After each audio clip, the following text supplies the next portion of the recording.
Dear students, welcome to Bosco Campus Vision. This is Ajay Joseph Chako, Assistant Professor, Don Bosco College, Kottayam. In this video, I discuss the first part of the topic, classification of company on the basis of incorporation, from the subject Corporate Regulations for BBA students of the Kerala University. Let us study the classification of company. A company is classified on different bases. First of all, on the basis of incorporation, a company may be classified into number 1, chartered companies. A chartered company is one which is incorporated, that is formed under a special charter granted by the King or Queen of England in the exercise of prerogative powers.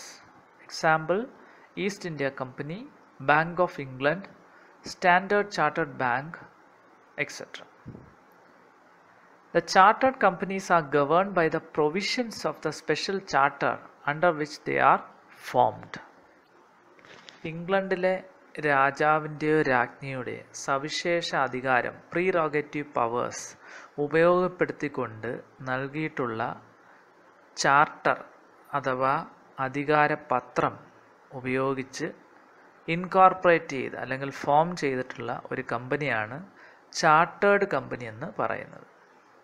ഇത്തരത്തിൽ അധികാരപത്രം അഥവാ charter ഉപയോഗിച്ച് രൂപീകൃതമായ കമ്പനികൾക്ക് ഉദാഹരണമാണ് east India company, bank of England, standard chartered bank എന്നിവ.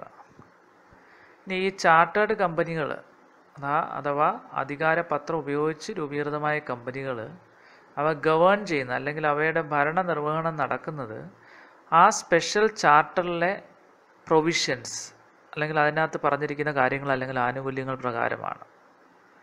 അവ chartered companies ഏത് special charter പ്രത്യേക അധികാരപത്രം മുഖാന്തരമാണോ രൂപീകൃതമാകുന്നത് ആ അധികാരപത്രമാണ് ആ കമ്പനികളെ മുന്നോട്ട് നയിക്കുന്നത് അല്ലെങ്കിൽ ആ കമ്പനി പ്രവർത്തിക്കുന്നത് ആ അധികാരപത്രത്തിൽ പറഞ്ഞിരിക്കുന്ന നിയമങ്ങളുടെ അടിസ്ഥാനത്തിലാണ്. അപ്പോൾ എല്ലാവർക്കും ചാർട്ടേഡ് കമ്പനി എന്താണെന്ന് മനസ്സിലായി കാണും. ഇംഗ്ലണ്ടിലെ രാജാവിൻ്റെ രാജ്ഞിയുടെ സവിശേഷ അധികാരം ഉപയോഗിച്ച് പ്രീറോഗേറ്റീവ് പവേഴ്സ് ഉപയോഗിച്ച് രൂപീകൃതമാകുന്ന, അതായത് ഒരു സ്പെഷ്യൽ ചാർട്ടർ പ്രകാരം രൂപീകൃതമാകുന്ന കമ്പനികളെയാണ് ചാർട്ടേഡ് കമ്പനീസ് എന്ന് പറയുന്നത്. Second classification on the basis of incorporation of a company is statutory company or corporations. A statutory company is one which is incorporated by a special act of the legislature. It may be noted that an act is specially passed to create a statutory company. For example, Life Insurance Corporation of India was created by the Life Insurance Corporation Act. Food Corporation of India was created by the Food Corporation of India Act. നിയമവ്യവസ്ഥയിൽ ഒരു പ്രത്യേക നിയമം പാസ്സാക്കിക്കൊണ്ടാണ് ഒരു statutory company നമ്മൾ incorporate ചെയ്യുന്നത് അല്ലെങ്കിൽ form ചെയ്യുന്ന, register ചെയ്യുന്നത്. Incorporation എന്ന് പറഞ്ഞ വാക്കിൻ്റെ അർത്ഥം formation and registration of A company എന്നാണ്. അപ്പോൾ നിയമത്തിൽ ഒരു പ്രത്യേക ആക്ട്, സ്പെഷ്യൽ ആക്ട്, പ്രത്യേക നിയമം പാസ്സാക്കിക്കൊണ്ട് രൂപീകരിക്കുന്ന കമ്പനികളെയാണ് സ്റ്റാറ്റ്യൂട്ടറി കമ്പനി അഥവാ കോർപ്പറേഷൻസ് എന്ന് പറയുന്നത്. ഇവിടെ ശ്രദ്ധിക്കേണ്ട കാര്യം, ഒരു സ്റ്റാറ്റ്യൂട്ടറി കമ്പനി ഫോം ചെയ്യണമെങ്കിൽ പാർലമെൻറ്റിൽ പ്രത്യേക നിയമം പാസ്സാക്കണം. എങ്കിൽ മാത്രമേ ഒരു സ്റ്റാറ്റ്യൂട്ടറി കമ്പനി അഥവാ കോർപ്പറേഷൻ രൂപീകരിക്കാൻ സാധിക്കുകയുള്ളൂ. ഇപ്പോൾ ലൈഫ് ഇൻഷുറൻസ് കോർപ്പറേഷൻ ആക്ട് ഇതൊരു സ്പെഷ്യൽ ആക്റ്റാണ്. പാർലമെൻറ്റിൽ പാസ്സാക്കിയ ഈ സ്പെഷ്യൽ ആക്ട് പ്രകാരമാണ് life insurance corporation of India രൂപീകൃതമായത്. ഈ life insurance corporation of India എന്ന് പറയുന്ന ഒരു സ്റ്റാറ്റ്യൂട്ടറി കമ്പനിയാണ്, ഒരു കോർപ്പറേഷനാണ്. ഇതേപോലെ തന്നെയാണ് food corporation of India act എന്ന ഒരു സ്പെഷ്യൽ ആക്ട്, പ്രത്യേക നിയമം പാർലമെൻറ്റിൽ പാസ്സാക്കിയതിന് ശേഷമാണ് ഫുഡ് കോർപ്പറേഷൻ ഓഫ് ഇന്ത്യ എന്ന സ്റ്റാറ്റ്യൂട്ടറി കമ്പനി അല്ലെങ്കിൽ കോർപ്പറേഷൻ രൂപീകൃതമായിരിക്കുന്നത്. A statutory company resembles with the company created under the Companies Act. A statutory company resembles with the company created under the Companies Act, as it has a separate legal entity and the liability of its members is also limited.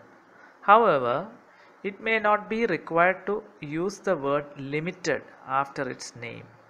Moreover, it is also not required to have memorandum and articles of association. Companies act പ്രകാരം രൂപീകൃതമായ ഒരു കമ്പനിയെ പോലെ തന്നെയാണ് statutory company. Statutory കമ്പനിക്ക് companies act പ്രകാരം രൂപീകൃതമായ ഒരു കമ്പനിയായിട്ട് സാമ്യമുണ്ട്, resemblance ഉണ്ട്. കാരണം രണ്ട് കമ്പനികൾക്ക്, സ്റ്റാറ്റ്യൂട്ടറി കമ്പനി ആയാലും കമ്പനീസ് ആക്ട് പ്രകാരം രൂപീകൃതമായ കമ്പനി ആയാലും രണ്ട് തരം കമ്പനികൾക്കും സെപ്പറേറ്റ് ലീഗൽ എൻറ്റിറ്റി ഉണ്ട്. നിയമത്തിന് മുമ്പിൽ പ്രത്യേക ഒരു അസ്തിത്വം രണ്ട് കമ്പനികൾക്കും ഉണ്ട്. മാത്രമല്ല രണ്ട് കമ്പനികളിലെയും മെമ്പേഴ്സിൻ്റെ ലയബിലിറ്റി എന്ന് പറയുന്നത് ലിമിറ്റഡ് ആണ്. അപ്പോൾ ലിമിറ്റഡ് ലയബിലിറ്റി എന്താണെന്ന് ഫീച്ചേഴ്സ് ഓഫ് എ കമ്പനി അല്ലെങ്കിൽ ക്യാരക്ടറിസ്റ്റിക്സ് ഓഫ് എ കമ്പനി മുൻ ലെക്ചറിൽ നമ്മൾ വിശദമാക്കിയതാണ്. ഇനി ഈ സ്റ്റാറ്റ്യൂട്ടറി കമ്പനികൾക്ക് അവയുടെ പേരിൻ്റെ അവസാനം ലിമിറ്റഡ് എന്ന വാക്ക് ഉപയോഗിക്കേണ്ട കാര്യമില്ല. അത് നമ്മളിനി പഠിക്കും. സാധാരണ പബ്ലിക് കമ്പനിയൊക്കെ ആണെങ്കിൽ ആ കമ്പനിയുടെ പേരിനോടൊപ്പം ലിമിറ്റഡ് എന്ന് ചേർക്കാറുണ്ട്. ഇവിടെ സ്റ്റാറ്റ്യൂട്ടറി കമ്പനിക്ക് അത്തരത്തിൽ ലിമിറ്റഡ് എന്ന് പറഞ്ഞ വാക്ക് പേരിന് അവസാനം ചേർക്കേണ്ട കാര്യം ഇല്ല. മാത്രമല്ല ഈ സ്റ്റാറ്റ്യൂട്ടറി കമ്പനികൾക്ക് മെമ്മോറാണ്ടം ഓഫ് അസോസിയേഷനും ആർട്ടിക്കിൾസ് ഓഫ് അസോസിയേഷൻ എന്ന് പറഞ്ഞ ഈ രണ്ട് സുപ്രധാന രേഖകൾ വേണ്ട. സാധാരണ ഒരു കമ്പനിയാണെങ്കിൽ, കമ്പനീസ് ആക്ട് പ്രകാരം രൂപീകൃതമായ കമ്പനിയാണെങ്കിൽ അവയ്ക്ക് മെമ്മോറാണ്ടം ഓഫ് അസോസിയേഷനും വേണം, ആർട്ടിക്കിൾസ് ഓഫ് അസോസിയേഷൻ വേണം. എന്താണ് memorandum of association, articles of association എന്ന് ചോദിച്ചു കഴിഞ്ഞാൽ ഒരു കമ്പനിക്ക് വേണ്ടുന്ന ഏറ്റവും പരമപ്രധാനമായിട്ടുള്ള ഒരു ഡോക്യുമെൻ്റാണ് അല്ലെങ്കിൽ രേഖയാണ് മെമ്മോറാണ്ടം ഓഫ് അസോസിയേഷൻ എന്ന് പറയുന്നത്. അതായത് ഈ കമ്പനി എന്താണ്, കമ്പനിയിൽ ആരൊക്കെയാണ് അംഗങ്ങൾ, കമ്പനിയുടെ പ്രത്യേകതകൾ എന്തൊക്കെയാണ്, എന്തിനു വേണ്ടിയാണ് ഈ കമ്പനി രൂപീകൃതമായത്, അതിൻ്റെ ഉദ്ദേശം, ഇങ്ങനെയുള്ള സുപ്രധാനമായ പല വിവരങ്ങളും അടങ്ങുന്ന ഒരു രേഖയാണ് മെമ്മോറാണ്ടം ഓഫ് അസോസിയേഷൻ എന്ന് പറയുന്നത്. ഇനി ആർട്ടിക്കിൾസ് ഓഫ് അസോസിയേഷൻ എന്ന് പറഞ്ഞാൽ ഒരു കമ്പനിയുടെ നടത്തിപ്പ്, മാനേജ്മെൻറ്റ് ആയിട്ട് ബന്ധപ്പെട്ടുള്ള റൂൾസും റെഗുലേഷൻസും അടങ്ങുന്ന ഒരു രേഖയാണ് ആർട്ടിക്കിൾസ് ഓഫ് അസോസിയേഷൻ. എന്തു തന്നെയായാലും ഒരു കമ്പനിയെ സംബന്ധിച്ച് ഏറ്റവും സുപ്രധാനമായ രണ്ട് രേഖകളാണ് മെമ്മോറാണ്ടം, ആർട്ടിക്കിൾസ് ഓഫ് അസോസിയേഷൻ. ഈ രണ്ട് രേഖകളും ഒരു സ്റ്റാറ്റ്യൂട്ടറി കമ്പനിക്ക് ആവശ്യം ഇല്ല. ഇതാണ് സ്റ്റാറ്റ്യൂട്ടറി കമ്പനിയുടെ പ്രത്യേകത എന്ന് പറയുന്നത്. Third classification of a company on the basis of incorporation is foreign company. A foreign company is a company which is incorporated outside India under the law of that country and has established a place of business in India. ഇന്ത്യക്ക് പുറത്ത് മറ്റേതെങ്കിലും ഒരു രാജ്യത്തിൻ്റെ കമ്പനികാര്യ നിയമം അനുസരിച്ച് രൂപീകൃതമായിട്ടുള്ളതും എന്നാൽ ഇന്ത്യയിലൊരു place of business അല്ലെങ്കിൽ India കേന്ദ്രീകൃതമായി business ചെയ്യുന്നതുമായിട്ടുള്ള ഒരു കമ്പനിയാണ് ഫോറിൻ കമ്പനി എന്ന് പറയുന്നത്. അപ്പോൾ ഫോറിൻ കമ്പനി എന്ന് പറയുന്നതെന്ന് വെച്ച് കഴിഞ്ഞാൽ എന്താണ്, ഇന്ത്യക്ക് പുറത്താണ് ആ കമ്പനി രൂപീകരിച്ചിരിക്കുന്നത്. എവിടെയാണ്, ഇന്ത്യക്ക് പുറത്ത് ഏത് രാജ്യത്താണോ ആ കമ്പനി രൂപീകരിച്ചിരിക്കുന്നത് ആ രാജ്യത്തിൻ്റെ നിയമം അനുസരിച്ച് കമ്പനി രൂപീകരിച്ചിരിക്കുന്നു. എന്നാൽ ഇന്ത്യ കേന്ദ്രീകരിച്ച് ബിസിനസ് ചെയ്യുന്നു. ആ കമ്പനിക്ക് ഇന്ത്യയിൽ പ്ലേസ് ഓഫ് ബിസിനസ് ഉണ്ട്, ഇന്ത്യയിൽ ഏതെങ്കിലും സ്ഥലം കേന്ദ്രീകരിച്ച് ബിസിനസ് ചെയ്യുന്നു. ഇത്തരത്തിലുള്ള കമ്പനികളെയാണ് നമ്മൾ ഫോറിൻ കമ്പനികളെന്ന് പറയുന്നത്, വിദേശ കമ്പനി എന്ന് പറയുന്നത്. Every foreign company which establishes a place of business in India must within 30 days of the establishment of such place in India must file with the registrar where the place of the business is situated.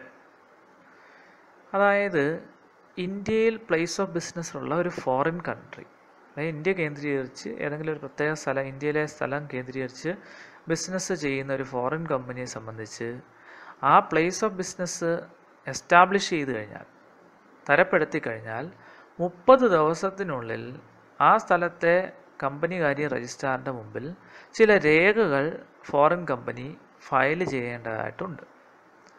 ആ രേഖകൾ ഏതൊക്കെയാണെന്നാണ് നമ്മളിനി പഠിക്കുവാനായിട്ട് പോകുന്നത്. So the documents to be submitted by a foreign company to the registrar within 30 days of establishment of a place of business in India are: number 1, a certificate copy of the charter, statutes or memorandum and articles of the company. Number 2, the full address of the registered or principal office of the company. Number 3, a list of directors and secretary of the company containing particulars of name, address, nationality and business occupations. And the fourth document is full address of the principal place of business in India.